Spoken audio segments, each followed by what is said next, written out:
Hey everybody, it's Josh here. Welcome back to the channel. Today is March 10th. It's nice and sunny outside, but it's a little chilly, so it's a good day to be in the shop. Plus, spring is upon us. It's gonna be go time here any week, and so the last bit of winter preparations that you need to make as a beekeeper, you better be getting them done. So I've been painting some supers because I need some extra supers, and I have this that just arrived, which I hope to incorporate into my yard this year. So what is this? This is a resource hive, also known as a double nuke. You may have heard it referred to it as a double nuke. But essentially this is a resource hive. I picked this up from Dayton. Like I said, it was just delivered. I've never used a resource hive, so I'm excited to try it out, but I have a lot of my beekeeping friends that tell me, Josh, you really need to have some resource hives or some nukes in the yard to be able to grab from to use for your other colonies as issues or needs arise. So this is really made popular, I believe, by Michael Palmer, who is a very, very well-respected beekeeper up in the Vermont area. And he's got several YouTube videos out there. I recommend you check them out, where he uses resource hives and nukes, and he's really kind of known for overwintering nukes. So he has an extreme amount of experience on this topic, a lot of research, and to essentially successfully get your nukes through winter. I don't overwinter with nukes here in Kentucky, so that's not really my intent. That's not what I'm going for. But my intent is to be able to use these to perform some splits in my yard, and also to have extra resources and extra mated queens if the need arises. So I should note that I paid for this with my own money. This is not a paid for endorsement by any means. So I just wanted to put that out there, full disclosure. So let's go ahead and get into these boxes and see what this looks like. Now, unlike a lot of the equipment that I buy,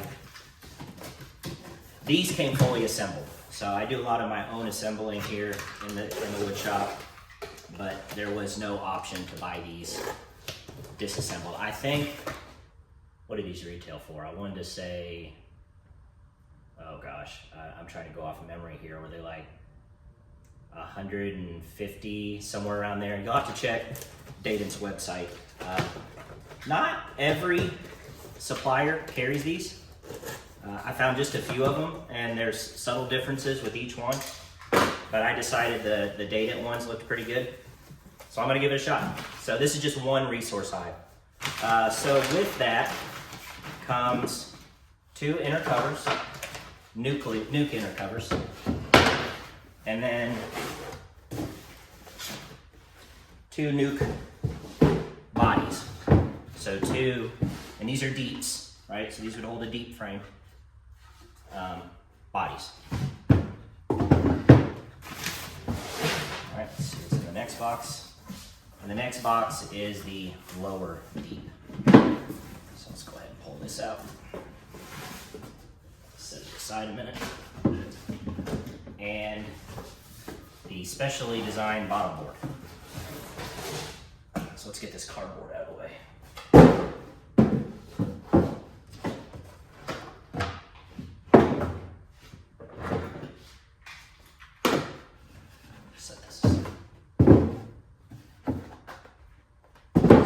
Okay, so what do we have here? So this is a resource hive bottom board. And the first thing that you'll notice that's different from other bottom boards, well, obviously it's not screened, which I have a lot. It's basically what I use in my apiary. Solid bottom board, but it has a divider in between the two sides. So it's a standard 10 frame in length, but it's got this divider board down the middle, and each end has a board on the bottom that essentially, if you were to like cut this in half, you could see that being a nuke, right? And vice versa. So it's almost like having two nukes side by side, but with this divider in between. And so what goes on that, I'll set these off to the side a minute, is this lower deep. And this is standard box, deep box, 10 frame. but you'll notice it's got this divider board in between it, which essentially takes up the space of 2 frames and a 10-frame bead, so that each one of these sides can hold 4 frames. And this will sit right on top. It'd be flush on each side here with that bottom board. And so the divider, it basically divides 2 nukes into half. Now, why would you want to do that? Well, for a couple reasons. So each side, like I said, will get 4 deep frames. You can see there's still a little bit of space here, but essentially each side gets 4 frames, and you would have 4 frames on this other side.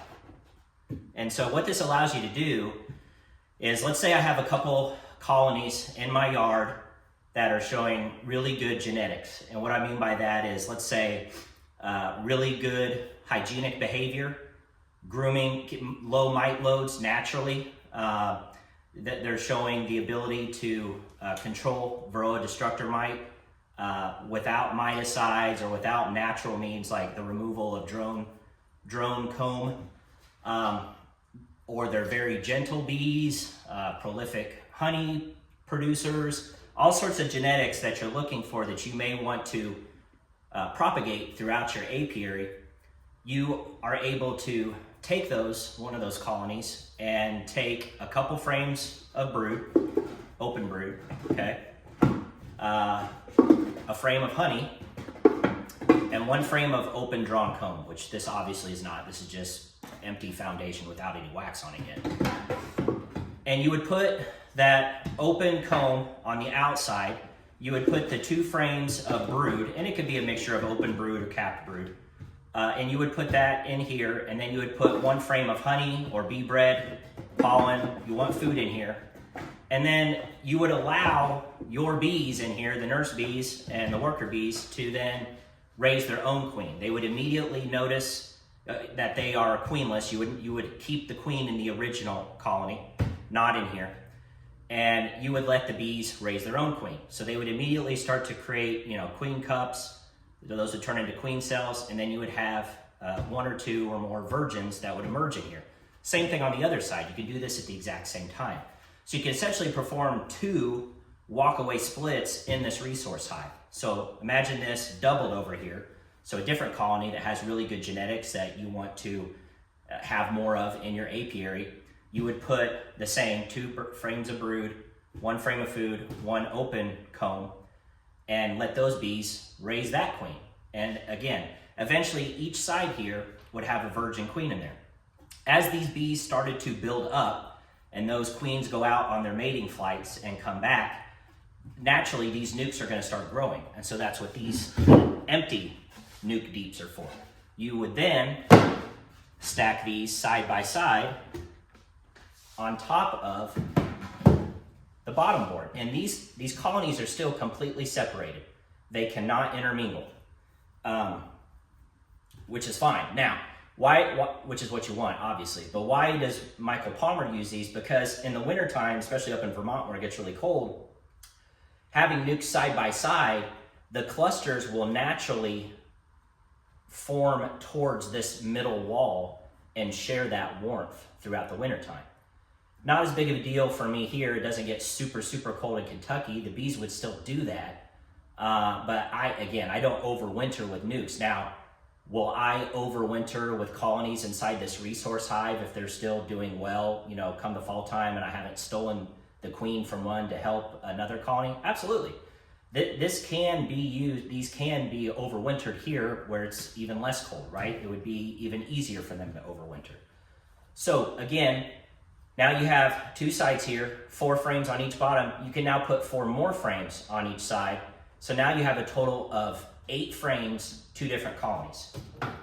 Each side gets a inner cover, and it has a little notch here. So if you wanted to give them an extra entrance, you could put notch down. If you did not, you could put notch up. Now, you want those facing in opposite directions, because one thing I haven't mentioned yet is that each side has an entrance. So each colony, the bees are going to be coming and going from opposite directions, right? So this one here on the right, bees can't get in from behind. There's an opening here on the bottom, and it's the identical to this one where there's the opening here, but no opening in the back. So you're going to want to put this in a location in your yard where the bees can easily come and go from either direction. Now, this is it. This is everything that comes with the Resource Hive from Dayton. So you have to buy your own either migratory lid, if that's your lid of choice, or what I personally use, these telescoping covers. So this telescoping cover then fits right on top here, just like that. And so again, if you don't want the bees to be able to use that upper entrance, you're gonna have to block it off somehow, or if the opening is facing up, you could put both of them facing up towards the same side, put your cover, if it's a telescoping cover, and then push this back so the bees can't access those front entrances. If you're going to allow the bees to use those upper entrances, you would want this one face down on this side, and you would want this notch face down going this way. And then you would just want to make sure that your telescoping outer cover has enough gap on each side where the bees can get in there. Not as big of a deal. It's, you know, these obviously have a pretty wide opening. I think my dad and I will make some entrance reducers because I'm not a fan of having this much of an entrance. That's like I don't know, that's a good 6 inches. I generally only give them you know, maybe 2 inches, 1 to 2 inches. That's just a personal preference on my part. So that's it. So you'll need to get your own migratory or telescoping outer cover. Now, what else can you do with this? Well, again, I think I mentioned already, but what I primarily intend to use this for in my yard is to be able to have these being little production nukes for me, little resource machines. And so if I have a colony that appears to be small in numbers, I'll come in here and take 1 or 2 or 3 frames of sealed brood, and that will immediately give my other colony a population boost. Let's say something tragically happens to one of my queens in one of my colonies and they become queenless. Well, rather than wait for them to raise their own queen, or God forbid that colony turns into a laying worker, I can rob one of these colonies of their mated queen, introduce her to that other colony, and then, you know, it's nothing for me then to have this nuke raise its own queen, right? The expression, what is it, Dad? No skin off my teeth or something. Then I'm more worried about my primary colony that may be, you know, producing honey and whatnot. This is a colony, I'm not going to say it's sacrificial by any means, but I'm not as worried about setting these back, which would naturally set this back if I take their mated queen out, right? So yeah, either one of these. Essentially, having options in beekeeping is a good thing. And this Resource Hive gives you options.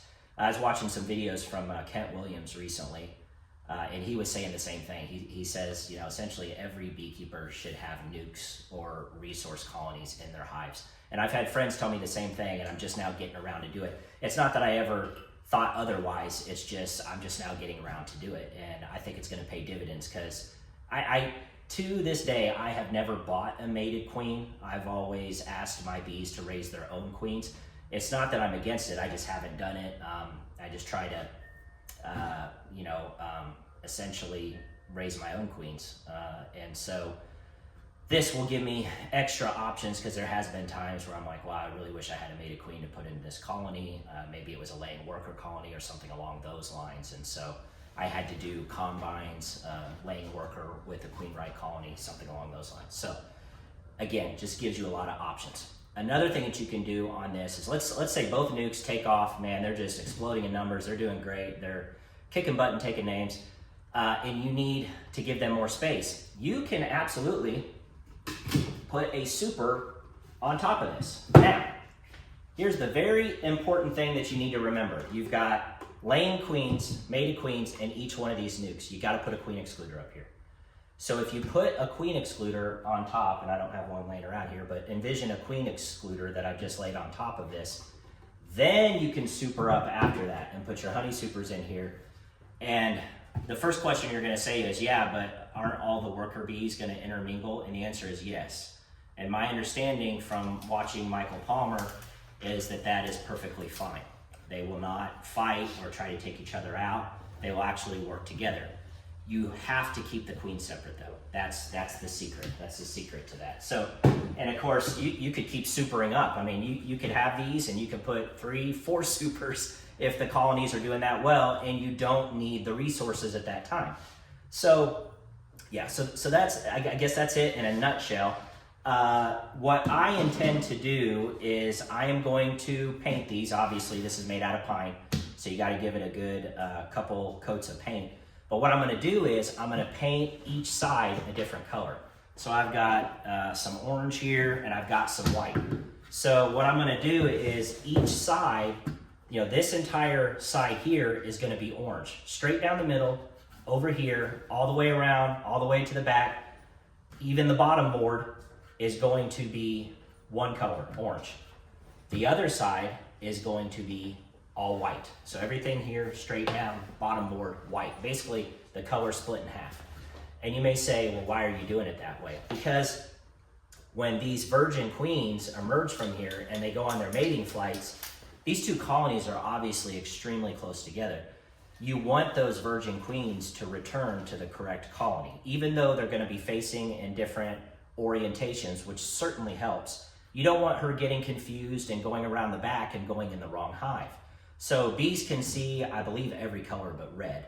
So as long as you have 2 different colors, the odds of the virgin queen successfully making it back to the correct colony after her mating flights goes up considerably.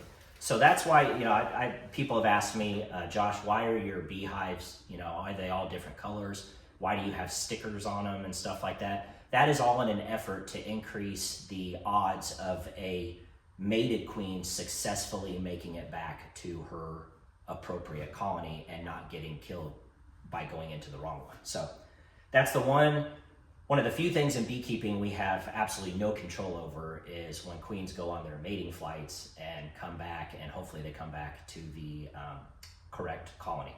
Of course, I'm not talking about artificial insemination, which obviously we can do that. I'm talking about when queens go on their mating flights, successfully mating and coming back. So it's pretty much a hope and a prayer as far as it pertains to the beekeeper. So that's it on the Resource Hive. I'm pretty excited to try this. It looks relatively simple and straightforward. I almost thought about just building one of these myself, but you know, in the end I thought, you know, it's not that expensive, and what you can get out of it quite a bit. So I think the juice is worth the squeeze as far as the value component. And again, even if you didn't want to use this as a resource hive and you wanted to just use it to steal resources, this is a great way to expand your apiary if you just want to do walkaway splits. Because as soon as these started building up and you've confirmed that you've got 2 mated queens that are successfully laying, there's nothing from stopping you from just taking a 10 frame deep, pulling these 5 frames out, you know, covered, let's say this is boiling over with bees, you got a mated queen in here, put these 4 frames into a 10 frame or even an 8 frame Langstroth deep, put, you know, 5 other empty frames in there, and you've essentially just done a split. And it's got a mated queen in there. It's the exact same as if you were to buy a nuke from a beekeeper. And so now you've grown your apiary, you now have 1 more hive. Congratulations. And less equipment. So, but yeah, I think it's a pretty interesting concept. I don't know who came up with this, but I'm pretty sure Michael Palmer is the one who's really sort of made it popular in terms of the modern day beekeeping. But just again, so I'll try to tilt this so you all can see inside. But this is what it looks like inside there. So like I said, it's essentially just 2 nukes split into 2. So pretty cool stuff. You know, my fellow beekeepers out there, if you've used one of these, go ahead and drop me a comment.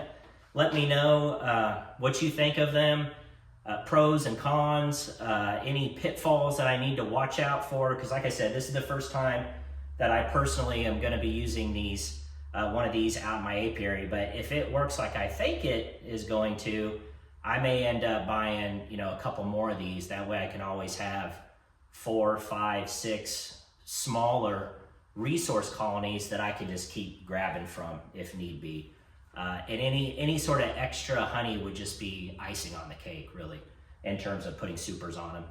But yeah, that's it. Hopefully you guys found this video informative. If you are deciding to try a resource hive, go ahead and let me know your experience. I'd like to hear from others in terms of their experiences. If you've used one before, or if you're thinking about doing it yourself, what do you think are, you know, some of the pros and cons, or what would you use a resource hive for in your particular apiary? So, and I know we all live in different regions, so I could see maybe some of the colder regions where they would use this like Michael Palmer does to help overwinter colonies.